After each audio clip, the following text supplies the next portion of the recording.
একটা কথা বলবো, ফুলকপির এই রেসিপিটি আমার কাছে সবথেকে বেশি প্রিয়। সবার প্রথমে ফুলকপিটাকে একটুখানি ভাপিয়ে নিয়েছি। এবার আর কি সর্ষের তেলে নুন আর হলুদ দিয়ে খুব ভালো করে ভেজে নেব। আর এই ফুলকপিটাতে আলু না দিলে চলে, তাই এবার আলুটাকেও বেশ লাল লাল করে ভেজে নিয়েছি। এবার চিংড়ি মাছ ভেজে নেওয়ার পালা।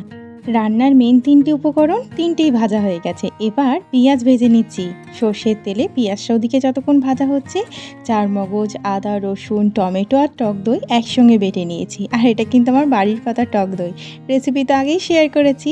এবার হলুদ, লঙ্কা গুঁড়ো, জিরে গুঁড়ো দিয়ে খুব ভালো করে কষিয়ে নিচ্ছি।